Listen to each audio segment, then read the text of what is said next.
என்றும் நேசமணி சமையலில் இன்றைக்கி நம்ம பார்க்க போகிற ரெசிபி முட்டை பொடி மாஸ் தாங்க பண்ணியிருக்கிறோம். கொஞ்சம் வித்தியாசமாக குடமிளகாய் மசாலாலாம் சேர்த்து செம்ம டேஸ்ட்டாக பண்ணியிருக்கேங்க. அதை பார்க்குறதுக்கு முன்னாடி இன்றைக்கி பிறந்தநாள் மட்டும் திருமண நாள் கொண்டாடுற எல்லோருக்குமே வாழ்த்துக்கள்ங்க. இப்போ வாங்க நம்ம ரெசிபி எப்படி பண்ணலான்னு பார்த்துடலாம். முட்டை பொரியலுக்கு 2 பல்லாரி வெங்காயத்தை பொடிசாக கட் பண்ணி வச்சுருக்கிறேன். ஒரு குடமிளகாய், பெரிய சைஸ் குடமிளகாய், ஒரு குடமிளகாவை இந்த மாதிரி கட் பண்ணி வச்சுருக்கிறேன். ஒரே ஒரு தக்காளி பழத்தை கட் பண்ணி வச்சுருக்கேங்க. இப்போ வாங்க நம்ம முட்டை எப்படி பொரிக்கலான்னு பார்த்துடலாம். பாருங்க, ஒரு கடாய் அடுப்பில் வச்சுக்கிட்டாச்சு. இல்லை ஒரு 3 ஸ்பூனுக்கு ஆயில் விட்டுக்கலாங்க. ஒரு அரை ஸ்பூனுக்கு பெருஞ்சீரகம் போட்டுக்கலாம். பெருஞ்சீரகம் பொரிய ஆரம்பிச்சிருச்சுங்க. இந்த நேரத்தில் நம்ம கட் பண்ணி வச்சுருக்கிற வெங்காயத்தை சேர்த்துக்கலாம். குட்டியாக 2 பச்சை மிளகாயும் சேர்த்துக்கலாம். கொஞ்சமாக கருவேப்பிலையும் சேர்த்துக்கலாங்க. வெங்காயத்தை கண்ணாடி பதத்துக்கு நல்லா வதக்கிட்டாச்சுங்க. தக்காளி பழத்தை போட்டுக்கலாம். கொஞ்சமாக உப்பு சேர்த்துக்கலாங்க.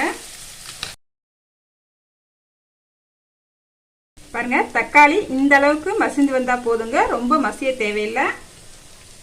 இப்போ நம்ம குடமிளகாவை சேர்த்துக்கலாம்.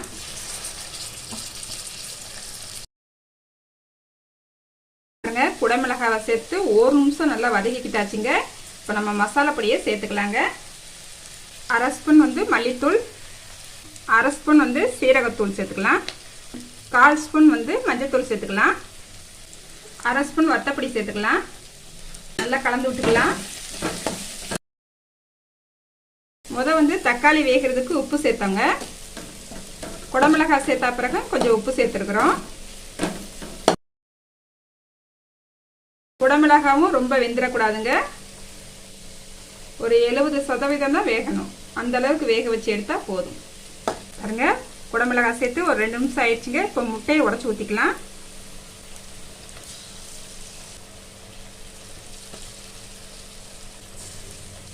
நான் இன்னைக்கு 3 முட்டை உடச்சி ஊற்றிருக்கேங்க. நம்ம எடுத்துருக்கிற அளவுகளுக்கு இந்த முட்டை சரியாக இருக்கும். முட்டையை போட்ட உடனே கிண்டி விட்டுற வேண்டாம். லைட்டாக 1 நிமிஷம் அப்படியே விட்டுடலாம். அப்போ நம்மளுக்கு நல்லா வெந்து வரும்.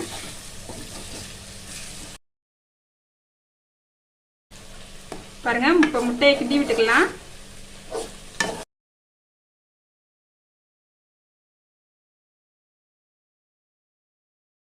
பாருங்க, கடைசியா ஒரு அரை ஸ்பூனுக்கு மிளகுத்தூள் போட்டுக்கலாங்க.